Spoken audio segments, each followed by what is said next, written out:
आज की संस्कृत कक्षा में आप सबका स्वागत है। और आज हम पढ़ने वाले हैं संस्कृत में अनुवाद कैसे बनाए जाते हैं। क्योंकि किसी भी भाषा को जानने के लिए पहले उसके व्याकरण का ज्ञान आवश्यक होता है, और हम पिछले कई लेक्चर से शब्द रूप धातु रूप को जान रहे हैं। अब उनका प्रयोग किस प्रकार करना है ये हम जानेंगे। हरी अब स्टूडेंट्स, जल्दी से अपनी नोटबुक और अपने पेन साथ रख लें, क्योंकि आज हम सबसे इम्पॉर्टेंट पार्ट अनुवाद ट्रांसलेट करना कैसे किया जाता है, इसके क्या नियम हैं, ये आज हम सीखने वाले हैं। इसलिए अच्छे से ट्रांसलेट करना आप सब सीखें, और जहां भी आपके कहीं डाउट्स होंगे साथ साथ पूछते रहिए। तो चलिए आगे बढ़ते हैं। संस्कृत में अनुवाद यानी ट्रांसलेट एक हिंदी का वाक्य है, उसे संस्कृत में कैसे ट्रांसलेट करें तो जानते हैं। किसी भाषा के वाक्य को जब दूसरी भाषा में बदला जाता है उसे अनुवाद कहते हैं, यानी ट्रांसलेट करना कहा जाता है। और प्रत्येक भाषा के अपने नियम हैं, और व्याकरण को सीखने के लिए हमें क्या करना होगा, उस भाषा के नियमों को भी जानना होगा। अनुवाद के अंग कितने हैं? 3 लिंग है, 3 वचन है, 3 पुरुष हैं, कारक, धातु रूप और लकार हैं। वचन कितने हैं तो बड़े ध्यान से आपने इसको सुनना है। और अब हम नेक्स्ट टॉपिक पढ़ेंगे। अनुवाद के अंग में वचन नंबर किसे कहते हैं? नंबर माने संख्या। कैसे पता चलेगा कितनी संख्या है, और पुल्लिंग के साथ, स्त्रीलिंग के साथ, नपुंसक लिंग के साथ क्या भिन्नता है। तो चलिए आगे बढ़ते हैं। शब्दों के जिस रूप से किसी वस्तु के एक, दो या दो से अधिक होने का ज्ञान हो उसे वचन कहते हैं, उसे नंबर कहते हैं। एक भी संख्या हो सकती है, दो भी, और दो से अधिक यानी कि जिसे आप कहेंगे बहुवचन। अब वचन में देखिए एक संख्या है तो एक वचन है, जैसे बालकः, देवः, कन्या, छात्रा, पुष्पम, पुस्तकम, फलम। तो ये क्या है, एक संख्या को बता रहा है तो एक वचन है। दो संख्या को बताने वाला द्विवचन है, बालकौ, कन्ये, पुष्पे, लते इत्यादि। बहुवचन में दो से अधिक वस्तुओं का जब ज्ञान कराएगा तो बहुवचन है, जैसे बालकाः, कन्याः, पुष्पानि इत्यादि। अनेक उदाहरण इस प्रकार समझे जा सकते हैं। अब देखिए यहाँ पर एक फल दिख रहा है, एक बालक दिख रहा है, एक बालिका और एक पुस्तक, यानी यहाँ पर क्या है, एक वचन का प्रयोग किया गया है। यहाँ देखिए दो फल हैं, दो बालक, दो बालिका और दो पुस्तकें, यानी दो संख्या का ज्ञान करवा रही हैं, तो यानी यहाँ पर द्विवचन का प्रयोग किया गया है। यहाँ देखिए फल 5 दिख रहे हैं, यानी आप देखिए बालक संख्या बहुत अधिक है, बालिकाओं की संख्या, पुस्तकों की संख्या 2 से अधिक है, तो यानी ये बहुवचन में चला जाएगा।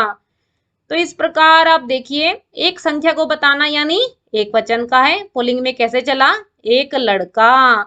स्त्रीलिंग का उदाहरण एक लड़की। नपुंसक लिंग एक पुस्तक।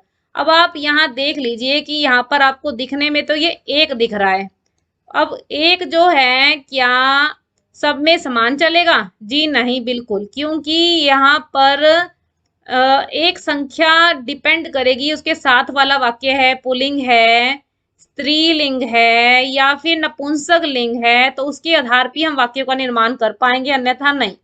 तो देखिए यहाँ पर एक बालक पुल्लिंग था ना, अब स्त्रीलिंग में अलग बनेगा, ये बनेगा एका बालिका। अब देखिए यहाँ पर एकम पुस्तकम।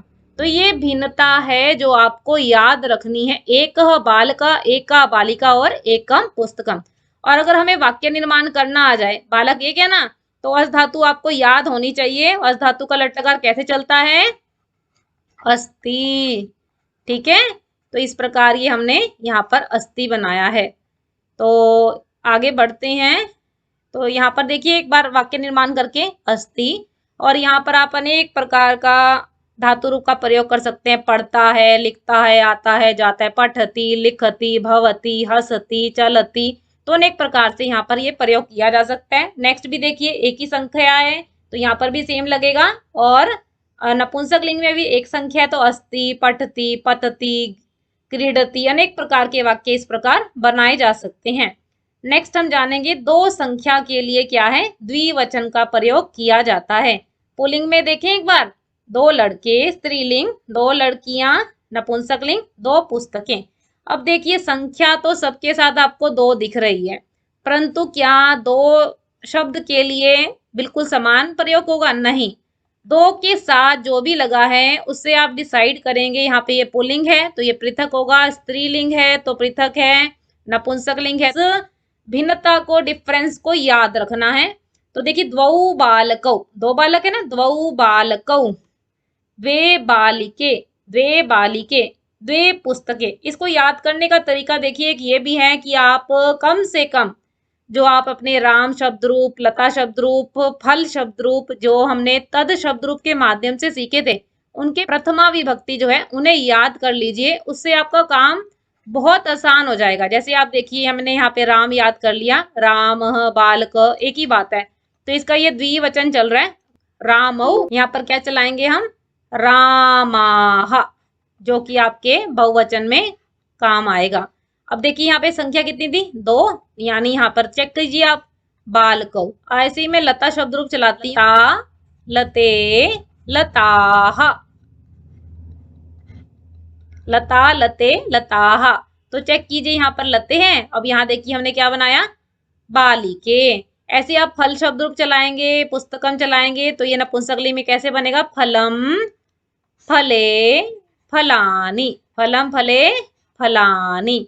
तो इस प्रकार आप देख सकते हैं कि यहाँ पर द्विवचन में क्या प्रयोग किया गया है। और अब आप साथ में बहुवचन के भी प्रयोग को जान लो, क्योंकि अब हम दो से अधिक संख्या के बारे में भी बात करने वाले हैं। तो यहाँ पे फले था, तो आप चेक कीजिए, यहाँ हमने बनाया द्वे पुस्तके।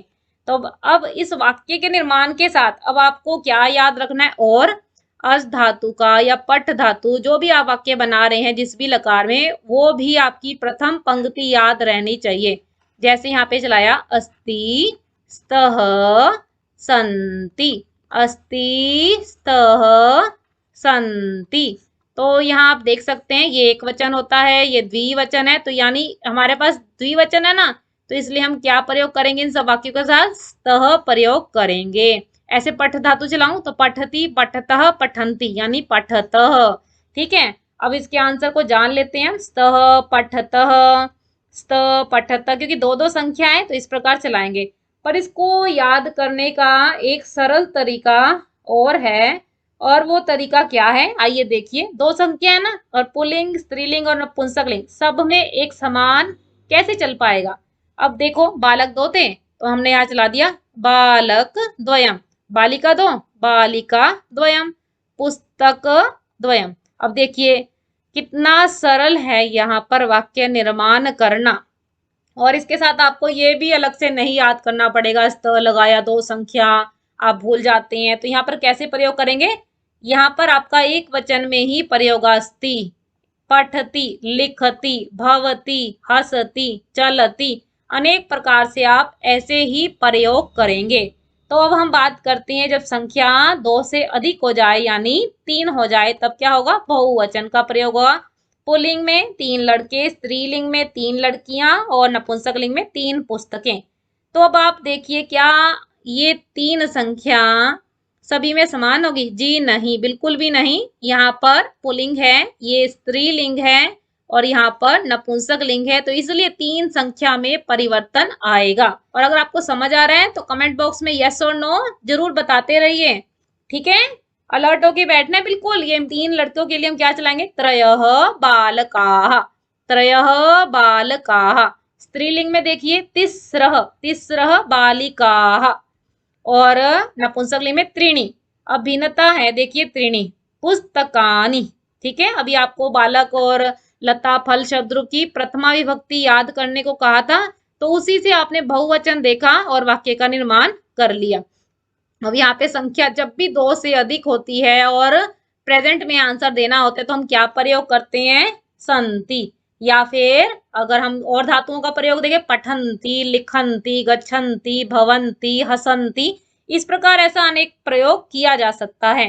अगला देखते हैं, संति, पठन्ति सेम चलेगा। अब इसको सरल तरीके से कैसे याद करें, कि अगर मैं भूल जाऊं कि तीन को पुल्लिंग में क्या कहते हैं, स्त्रीलिंग में क्या कहते हैं, या नपुंसकलिंग में क्या कहते हैं, तो उसका भी एक बड़ा सरल तरीका है। जैसे आपने अभी दो संख्या के लिए सीखा, तो वो क्या तरीका है, देखिए यहाँ पर तीन लड़के थे ना, तो मैंने यहाँ पर सीधा किया, बालक के साथ पीछे लगा दिया त्रयम, तो जिसने क्या किया, संख्या तीन को बता दिया। यहाँ देखिए, बालिका त्रयम, तीन बालिकाएं, और यहाँ पे पुस्तक त्रयम, तो यहाँ पे 3 पुस्तकों को बता रहे हैं और इसके लिए आपको अलग से नहीं याद करना पड़ेगा। ये बहुत सरलता से आप इसी प्रकार बनाएंगे। देखिए किस प्रकार ये बनेगा, अस्ति, यानी एक वचन में ही आपका काम चल जाएगा। कोई अलग से आपको याद करने की आवश्यकता नहीं है। पठति, लिखति, भवति, गच्छति, चलति, अनेक वाक्यों का प्रयोग इस प्रकार किया जा सकता है।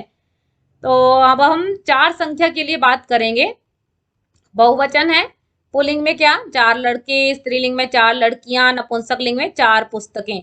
तो 4 संख्या क्या सब में जैसे अभी आपने 2 में, 3 में, 1 में, ये सब में सीखा, तो क्या ये पृथक पृथक है? जी हाँ, बिल्कुल पृथक पृथक है। अलग अलग आपको याद करना पड़ेगा कि पुल्लिंग के साथ कैसे याद रखना है, स्त्रीलिंग में, नपुंसकलिंग में। तो चलिए प्रयोग देख लेते हैं एक बार। 4 लड़के माने चत्वारः बालकाः, चत्स्रः बालिकाः, नपुंसकलिंग में चत्वारि पुस्तकानि।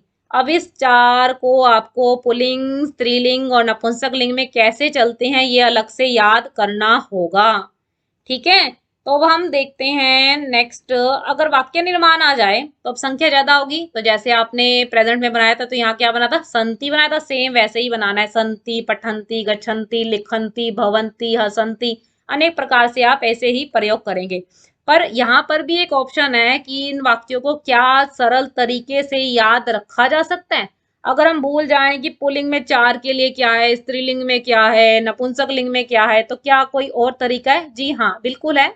जैसे आपने 2 संख्या के लिए सीखा, 3 संख्या के लिए सीखा, इसी प्रकार आपको 4 संख्या के लिए भी एक ही चीज याद रखनी है। तो आपका वाक्य बहुत सरल हो जाएगा बनाना। चतुष्टयम, बालक चतुष्टयम जो बता रहा है 4 लड़के हैं। बालिका चतुष्टयम, यह भी 4 संख्या को बता रहा है। पुस्तक चतुष्टयम, तो यह भी 4 पुस्तकों को बता रहा है। और इसके लिए कोई आपको अलग से बहुवचन का प्रयोग संति, पठंती नहीं याद रखना। जो अभी आपने एक वचन में याद रखा है वही प्रयोग याद रखना है। अस्ति, पठति, लिखति, गच्छति, हसति, चलति, अनेक प्रकार। जो संख्या का भेद है वो 1 से लेके 4 तक आपको याद रखना है। उसके बाद जितनी संख्याएं बढ़ जाएंगी वहां पर अंतर समाप्त हो जाएगा। तो एक उदाहरण हम 5 संख्या के लिए भी ले लेते हैं ताकि आपको पता चल जाए। 5 संख्या में ज्यादा आपको मेहनत नहीं करनी पड़ेगी। पुल्लिंग में देखिए 5 लड़के, स्त्रीलिंग 5 लड़कियां, नपुंसकलिंग 5 पुस्तकें। तो पंच बालकाः, और स्त्रीलिंग में भी सेम प्रयोग, पंच बालिकाः, और नपुंसकलिंग में भी पंच पुस्तकानि। अब देखिए कितना सरल हो गया हमारे लिए ये याद रखना। यहाँ पर आपने सब में एक समान प्रयोग किया। तो अब आपको स्टूडेंट्स क्लियर होना चाहिए कि 1 से लेके 4 संख्या तक आपको पुल्लिंग, स्त्रीलिंग और नपुंसकलिंग की भेद कहाँ पे भिन्नता होती है वो डिफरेंस याद हो। अगर किसी भी कारण से आप नहीं याद रख सकते तो आपको उसका इजीएस्ट वे भी बता दिया गया। अब संख्या ज्यादा है, वाक्य निर्माण की बात आई तो यहाँ पर क्या लगाओगे, संति, पठंती, गच्छन्ति, लिखन्ति, भवन्ति, अनेक प्रकार से आप ऐसे प्रयोग करोगे। और इसकी विशेषता क्या पता चली, तीनों लिंगों में समान। तो हो गया ना आसान कितना। 4 तक तो आप याद कर लेंगे और उसमें भी आपको सबसे इजीएस्ट वे बता दिया गया है। और 5 संख्या से आप जितना ऊपर बढ़ेंगे तो वहां पर आपको पुल्लिंग, स्त्रीलिंग, नपुंसकलिंग तीनों लिंगों में समानता मिलेगी। तो अब हम एक बार और डिस्कस करते हैं। पुल्लिंग में एक एक संख्या को लेते हैं, 1 2 3 4 5 कैसे याद किया था एक बार देख लेते हैं। और इजीएस्ट वे भी कैसे याद रखना है। जैसे एक बालक है, वाकई आ जाए आपको, एक बालक है तो यहाँ पर कैसे चलाया था, एकः बालकः अस्ति।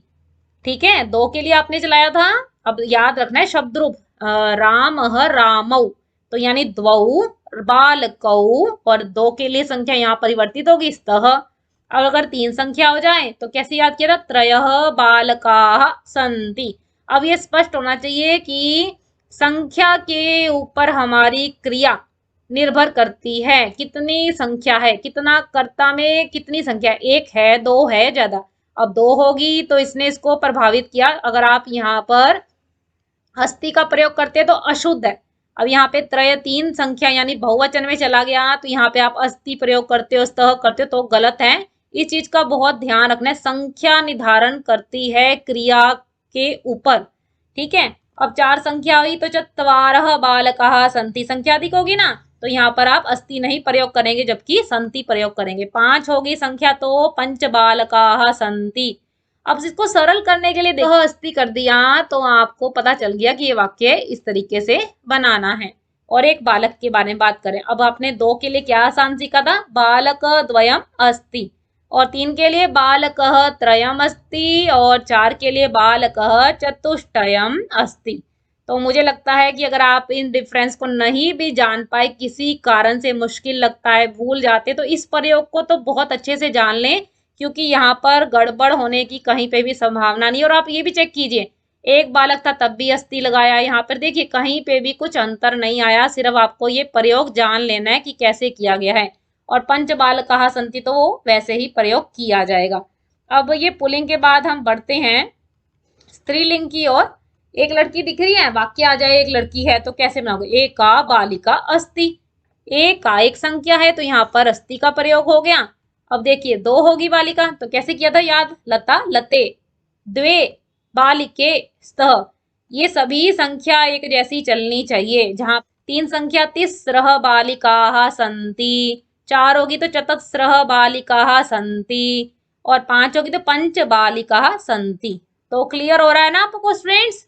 जहां भी कहीं डाउट है आप पूछते जाइए, और जिनको समझ आ रहा है वो यस और नो कमेंट बॉक्स में जरूर बताएं कि आपको समझ आ रहा है और ये वाला नहीं समझ आ रहा है। ठीक है फ्रेंड्स, तो देखिए इसको सरल कैसे बनाएंगे, बालिका अस्ति, जिससे पता चल रहा है एक ही लड़की के बारे में बात की है, अस्ति भी एक संख्या को बता रहा है और बालिका भी, और 2 संख्या होगी तो क्या करना था आपको, बालिका द्वयम। ये सब में पुल्लिंग स्त्रीलिंग नपुंसकलिंग सब में एक समान ही चलाना है। नेक्स्ट देखिए, बालिका त्रयम अस्ति, बालिका चतुष्टयम अस्ति, जो आपने अभी सीखा भी है, और पंच के लिए तो सेम ही बनाना है, पंच बालिकाः सन्ति। तो पुल्लिंग स्त्रीलिंग क्लियर है ना फ्रेंड्स। चलिए नेक्स्ट देखते हैं अब हम नपुंसक लिंग के प्रयोग को। एक फल दिख रहा है, एकम फलम अस्ति, अब यहाँ पे एकः लगा दो या एका लगा दो तो गड़बड़ हो जाएगी, ये डिफरेंस आपको पता होना चाहिए। 2 फल के लिए क्या लगाओगे आप, फलम फले द्वे फले स्तः। पूरा वाक्य अगर आप यहाँ पे अस्ति लगाते हैं तो गलत है, इसमें परिवर्तन तो गलत हो जाएगा, बड़े ध्यान से बनाना है। 3 फल हो गए, त्रीणी फलानि सन्ति, ठीक है। नेक्स्ट देखिए 4 फल है तो चत्वारि फलानि सन्ति, 5 है तो पंच फलानि सन्ति। अब इसको और आसान से कैसे करोगे, एक ही फल के बारे में बताना है आपको, या 2 3 4 के लिए फलम अस्ति, क्लियर है। अगर 2 संख्या है तो द्वयम कर दीजिए, यहाँ पे कोई परिवर्तन आपको नहीं करना है। 3 है तो त्रयम कर दीजिए, यहाँ भी कोई अंतर नहीं है।